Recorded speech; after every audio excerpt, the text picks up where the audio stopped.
Starting my junior year at Southern Lehigh High School in Pennsylvania was tough. I was the new kid, and by that point, everyone already had their established friend groups. The hardest part, though, was lunchtime. Our school had a rule that juniors couldn't leave campus for lunch. Only seniors had that privilege, so I had no choice but to eat in the cafeteria. I dreaded it because I knew I'd have no one to sit with, and the idea of awkwardly inserting myself at a random table was nerve-wracking. When lunchtime finally arrived, I walked into the crowded cafeteria with my tray of food, scanning for an open seat. Every single table was filled. Sitting alone wasn't even an option. In one corner of the room, however, I noticed a table with just 2 kids sitting at it. Though it wasn't completely empty, it felt like the least intimidating spot. I approached them and asked if I could join. They exchanged glances, then one shrugged and said, "Yeah." After sitting down, I realized the 2 boys were identical twins. They appeared to be partly of Hispanic heritage but didn't have noticeable accents. They introduced themselves as Antonio and Bruno, and I quickly learned they were pretty friendly. We struck up a casual conversation, and before lunch ended, they invited me to hang out with them later that evening. I figured I didn't really have much to lose when it came to making friends, so I agreed. Antonio and Bruno shared their numbers with me, and after school I went home to drop off my things. A little later, I received a text from Bruno confirming their plans to hang out that night around 9 p.m. He mentioned we'd be meeting at a nearby cemetery, about a 10-minute walk from my house, which he said had a cool spot. Since it was Friday and we didn't have classes the next day, I decided to go along with their plan. When the time came, Bruno messaged me again to make sure I was coming. I said I'd be leaving shortly and asked where exactly we'd meet. He replied that they'd be on the road by the cemetery, which sounded straightforward enough to me. As I began walking through the dark toward the cemetery, a flood of thoughts crossed my mind. Being new in school, adapting to my new surroundings, and now heading toward a cemetery at night to meet 2 guys I barely knew, it all felt surreal. But curiosity got the better of me as I continued toward our meeting spot. Once I reached the little road by the cemetery, I sent Bruno a message asking where they were. He responded quickly and said they were hanging out in the woods near a small lake they wanted to show me. He even sent me their exact location via text. Using my phone's flashlight, I picked my way through the dark woods, pushing branches aside as I moved closer to their location. Calling out for Bruno and Antonio while following the GPS pin they'd sent, I suddenly heard faint footsteps nearby. Instinctively, I stopped to listen more closely. They were quiet and deliberate steps coming toward me. Feeling uneasy, I called out again, warning that they better not be trying to scare me. No response. Something in the air felt off, so I decided this whole situation wasn't worth it anymore. Turning around, I began making my way back toward the road. But then the footsteps behind me shifted from slow and deliberate to fast and aggressive. Before I could fully react, someone grabbed me from behind with alarming strength, their nails digging painfully into my neck as they held me in a chokehold. Panic surged through me when I heard a familiar voice shout behind me, "Grab him! Grab him!" In pure adrenaline-fueled terror, I somehow managed to break free from their grip and sprint toward the road as fast as my legs could carry me. While running, I could hear them chasing after me, but I was faster, and with each desperate stride away from that horrifying encounter, their footsteps grew fainter until they stopped altogether at the tree line near the road. By the time I reached home in a full-blown panic, my parents immediately noticed something was wrong. After showing them the deep nail marks on my neck and explaining what had happened, they initially considered calling the police. But we settled on documenting everything first, taking photos of the injuries and using Bruno's incriminating text messages to report them to school officials the next morning. With the evidence we provided, both Antonio and Bruno were expelled from school without much delay. My parents insisted I block both of their numbers immediately, something I wasn't about to argue against, and made sure to confirm that they didn't know our home address. As far as I knew, we were safe. Or so I thought. Fast forward about a week later. One night, just as I'd begun settling into some semblance of normalcy again, I woke up suddenly feeling chilled. The window in my room was slid completely open when I noticed it. At first, I thought maybe my mom had come in to open it, but the idea made no sense. It was around 50 degrees outside and far too cold for that. Curious, I walked over to the window and glanced down. A few feet below my bedroom window, part of the exterior wall of our house jutted outward, creating a kind of ledge beneath it. My father had often told me that in case of a fire, I should jump onto that ledge as an escape route. I shut the window firmly and decided to find out more. Heading to my parents' bedroom, I knocked gently on their door before opening it. My mom, groggy from sleep, asked what I wanted. I asked her outright if she had opened my window earlier. She sat up with a confused expression and replied no. Her tone became more concerned when she saw the worry on my face. I explained more seriously this time that someone had opened my window all the way. She immediately began shaking my dad to wake him up and check the situation with me. But when he finally rose, he brushed off my concern, telling me to grow up and go back to sleep. Still uneasy, I left their door open and returned down the hall toward my room. That's when I noticed something strange. The door to my room now appeared half closed, whereas it had been wide open when I left earlier. Alarm bells went off in my head. Slowly, I nudged the door open just a crack to see if anyone might be hiding behind it. The thought entered my mind, but I truly wasn't prepared for what happened next. There was someone behind my door. I screamed, loud enough for the entire neighborhood to hear, and the figure in the shadows immediately slammed my door shut. My dad came rushing out of his room toward me as I shouted frantically that there was someone hiding in my room. He barged in without hesitation and flipped on the light. Just then we saw a person's leg disappearing as they jumped out through my open window. Without missing a beat, my dad sprinted over to the window and then straight downstairs and out our front door to try and catch them. Unfortunately, he came back out of breath a few minutes later empty-handed. He hadn't caught sight of anyone nearby. With all the pent-up adrenaline running through me, my thoughts raced and a troubling idea took shape. It had to be one or both of those twins who had caused all that trouble before. My dad called the police right away, and when they arrived, I explained everything to them, including the background about those twins from an incident in the woods I'd shared with my dad before. He supported my story entirely, but the police told us there wasn't much they could do without proof of who broke in. Their only advice was to lock all doors and consider installing cameras around the house. Even though I was absolutely convinced one or both of those twins had come into my room that night, things eventually returned to normal after a couple of months of tension-filled nights spent trying to calm my nerves. Thankfully, nothing suspicious ever happened again. As I look back now, though, something doesn't sit right with me. I can't understand why I was so willing to meet those kids in the woods on that fateful night.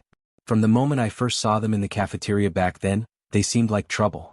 Freshman year me should have known better than to get involved. That wasn't even the end of unsettling incidents from that year. Around 2007 during gym class in last period, we had a substitute teacher for one of the stormiest days of the year. He was an older man, by no means ancient, but around 55 or maybe even 60 years old, with a head full of gray hair. When he got to me while doing attendance, something odd happened. He did a double take as if fixated on me for a second too long. It made me feel a little uncomfortable, even though I'd always been told that I looked older and carried myself well for a high school freshman.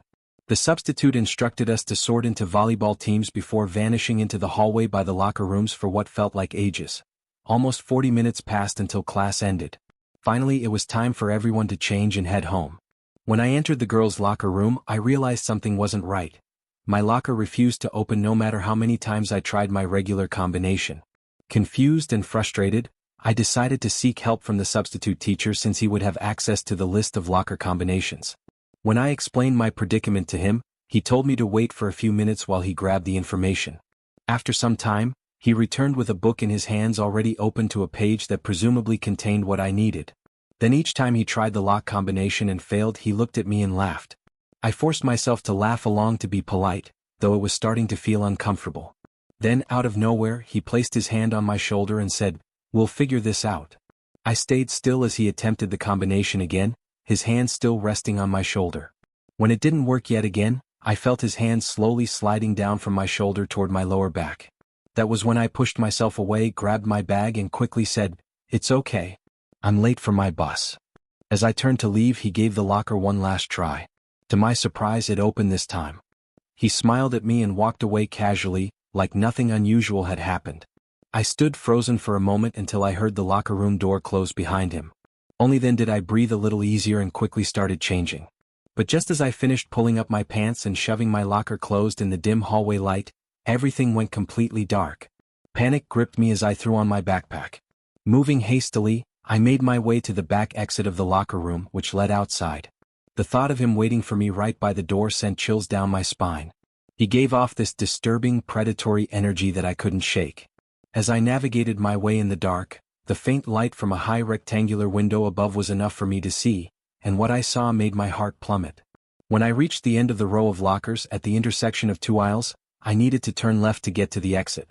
But instinctively I glanced right first, to make sure it was clear. That's when I spotted him.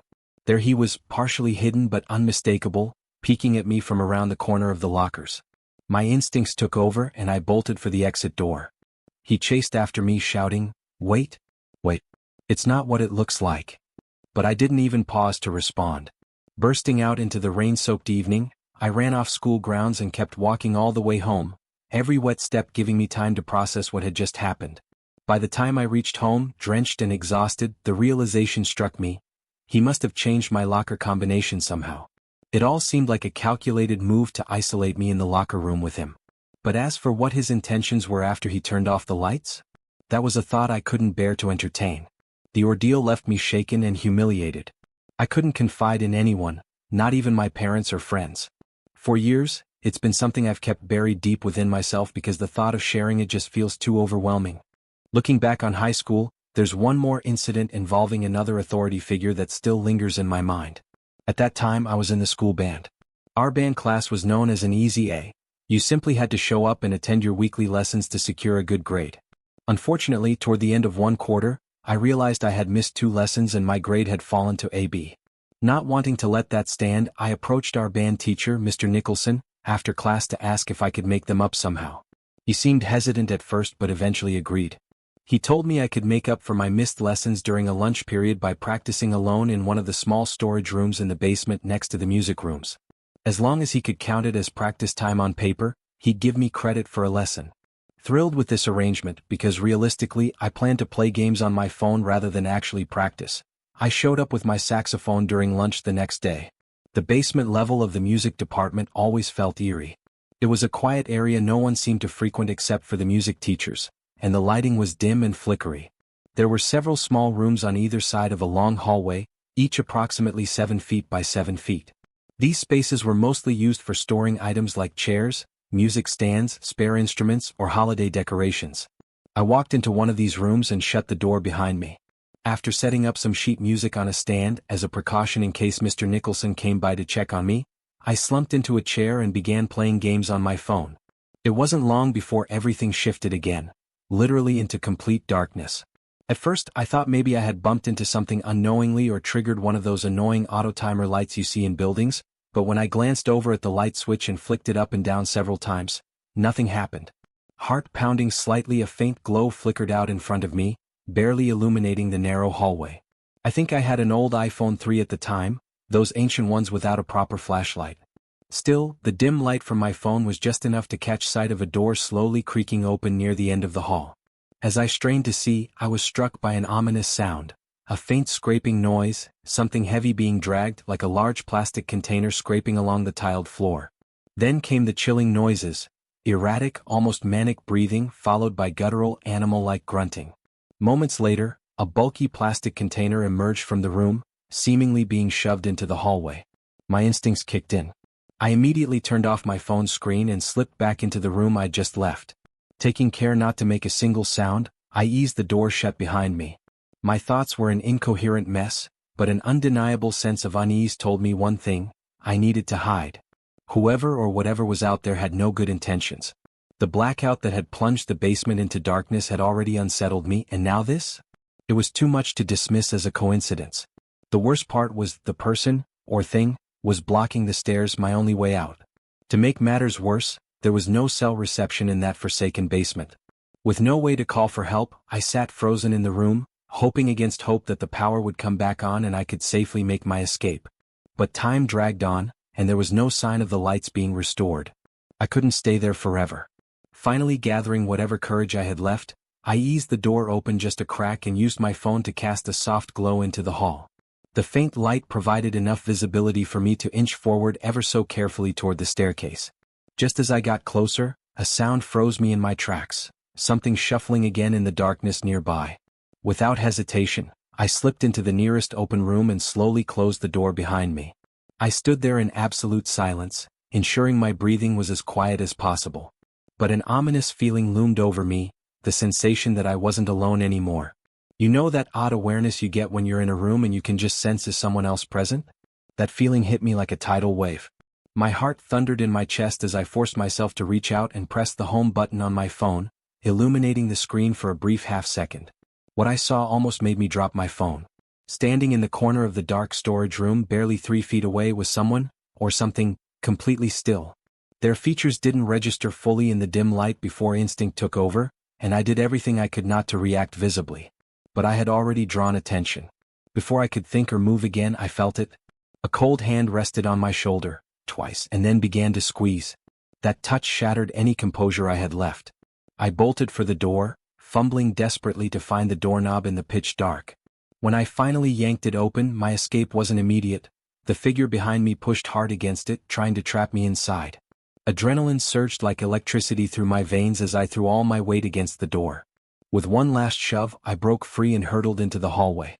Without looking back, I bolted up the stairs, my footsteps echoing through the basement while panic fueled my every step.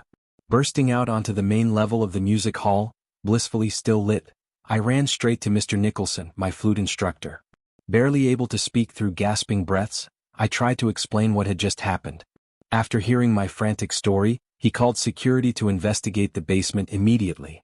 But when they returned 15 minutes later, all they found was some music equipment awkwardly moved around, no sign of anyone else in the building at all. Mr. Nicholson canceled the flute lesson for the rest of class and let me stay with him and several other students while we waited for school staff to figure things out. The music hall didn't have any security cameras back then. Otherwise, maybe they'd have caught whoever was down there cutting power to only that part of the building while moving around expensive equipment, or doing who knows what else. The next day, I was summoned to the dean's office to give an official account of everything that happened that night. My friends didn't even believe most of what I told them later. The whole thing started a few nights before when my friends and I came up with what we, stupidly, thought was a perfect plan: to sneak into our high school's basement through one of its broken windows that no one had bothered fixing. For one thing was certain: the basement of the school was an eerie disaster. It was poorly lit, with only a faint, solitary light glowing dimly in a far corner. Strangely, the glow from the exit sign provided more illumination than expected. As I surveyed the cluttered space, I noticed one of my friends appearing in front of me. He leaned in close and whispered, "Let's go upstairs." Without hesitation, I followed him up the creaky staircase until we emerged into the main hallway of the school. To my surprise, the entire hallway was pitch black. I had always assumed some lights were left on in the school overnight, but there were none, just darkness stretching as far as the eye could see. The only sources of light were the glowing red exit signs scattered throughout the long corridor. As we walked together, I couldn't help but comment, "Dude, this is really creepy." My friend responded, though in retrospect, his reply didn't register entirely. It hit me then: what if someone else was in the building with us besides my friends? I had little time to dwell on the thought before things took a sinister turn. We reached the bathroom and my friend stepped into one of the stalls. I whispered at him to hurry up, standing outside with my nerves on edge. Minutes passed and then my phone suddenly rang. I answered it to hear Chris, one of my friends, asking in alarm, "Where the hell did you go?" "I'm upstairs with either Roland or Brandon," I replied. The reply from his end made my stomach drop. "What do you mean?" "They're with me," he said. And before I could process this revelation, I heard both Roland and Brandon say hi in the background, clearly proving they were with him. Panic gripped me. My voice faltered as I tried to make sense of it all. Then I heard it, a laugh. Not the playful laugh of any of my friends, but something else entirely. The sound came from inside the stall. Slowly I looked up, and froze. There was someone standing on the toilet, peering at me over the stall door, their face eerily unfamiliar. My body erupted into terror as I screamed repeatedly into my phone. The stall door slammed shut behind me with a deafening bang as I bolted out of the bathroom. The hallways felt like a maze in the oppressive darkness as I stumbled back toward the basement. My heart pounded so violently that I could hear it echoing in my ears. By some stroke of luck or sheer desperation, I managed to find the stairs and rush down, hollering my friends' names into the abyss below. "Go! Go!" I screamed when they finally responded to my cries. We didn't waste any time. One by one we scrambled onto a makeshift step and climbed out through a small window to escape. I was the first outside, trembling and filled with fear that whoever, or whatever, I saw in the bathroom stall might be right behind me. When we'd all made it out safely, gasping for air and now subconsciously laughing out of relief, we started looking back at the school building. That's when someone spotted it, a figure looming behind one of the downstairs windows. They stood there motionless, their hands pressed flat against the glass. Though only part of their face was visible, it sent chills down my spine. "That's got to be him," I whispered hoarsely. Without hesitation, Roland ushered us to get moving. We didn't argue. We ran as fast as we could until we were off school property and far away. Even when we finally stopped running and caught our breath, none of us could come up with a reasonable explanation for what had just happened. Every theory fell apart under scrutiny, it simply didn't make sense. One thing was certain.